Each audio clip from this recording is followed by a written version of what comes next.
I want to share a couple of stories and then wrap it up. My nephew, in his early 20s.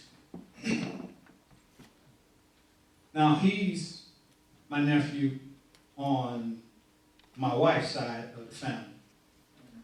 And I've been knowing him since he probably was about 2 or 3. And over the course of those 20 years, we really hadn't had conversation about anything important. But a year or so ago, he actually called me up and said that he wanted to have a talk with me. And I said, sure. So he came over that afternoon. It was summertime. Came over that afternoon. We sat out in the backyard, and he began to share with me issues that he was having with his girlfriend at the time. It was a young lady that he really cared a lot about, but things weren't working out. And the way he came to me, he was making her wrong for the things that she was doing in the relationship, and along with her being wrong, she was what was wrong with the relationship. Well, in the land of forgetfulness, I may have listened to what he was saying and agreed with him, saying things like, yeah, man, I know what you mean. Women this, women that, women the other. Right? But that's not the land I was living in. And so in the land of remembering, I was there to remind him who he was and who she was at best. Right? And that the right and wrong is just really a whole bunch of mess. Because I'm an advocate about there is no right and wrong. Right? That you can live in the realm of right and wrong, but it's nothing like living in the realm of happy strong. What level of expression are you living from? All right. So at the end of that hour, nephew said, Unc, man, I didn't expect it to go like this.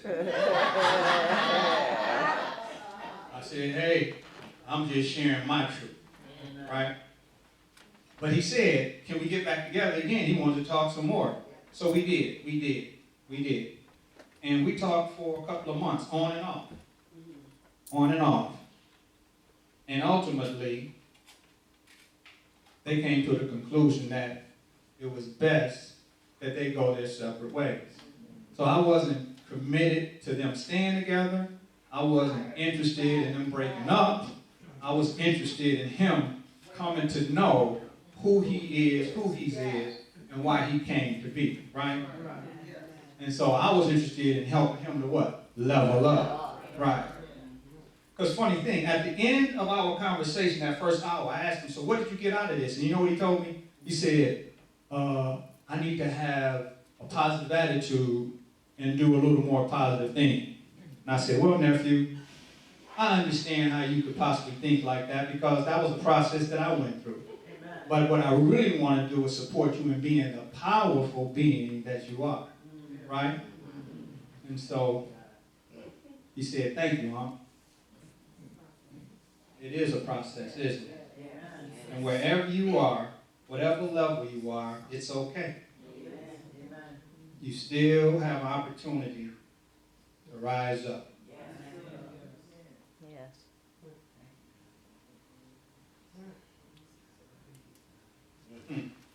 So early on, now I mentioned that I grew up in a land of forgetfulness, right? Full of pain, suffering, and despair. Where people forget who they are, whose they are, and spend a lot of time leaning on their own understanding, right? But turns out not to be the best. And I grew up like that, leaning on my own understanding. Matter of fact, but get this is what's interesting. You all know I'm a twin, right? And when I look back, my twin brother was almost like my God. Because it seemed like whatever we did together, or whatever we put our minds to, we were successful at it. Michigan Chronicle did an article on us talking about how successful we were going to be in our future because of what we were doing at that present time. And I bought into that. It was natural and normal for me to buy into that. Why? Because that was the type of conversation that I was being exposed to. I don't want you guys to get this. And the God that I know now, I did not know then. That's why I say it's okay where you are as long as you focus on leveling up. See, when I was a young fella, I didn't believe in God. I didn't believe in God because the church I had went to led me to believe that I could pray to God and God answers prayers. So I remember on a baseball team, we were in the playoffs, and I prayed to God that we win the playoff game the next day. So I got on my knees and I was praying, Lord, please let us win the baseball game tomorrow. And it didn't happen. So I'm like, man, I don't know about this God up in the sky. I don't know. But the other part of me said, well, you know what, Melvin? Maybe you should say you do believe in God, because if there is a God that they've been talking about, then he's a punishing God, and he might mess around and strike me down. So for a good little while, I was saying that I believed in God, but on the real tip, on the down low, I didn't have much confidence in it, right? But that was my understanding in terms of who God was and how he works. So for a good while, I leaned on our own understanding and was successful doing it. Okay?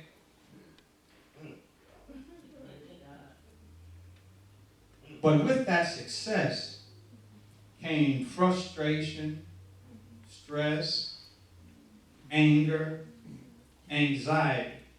Because what I was doing, we were competing a lot and comparing a lot.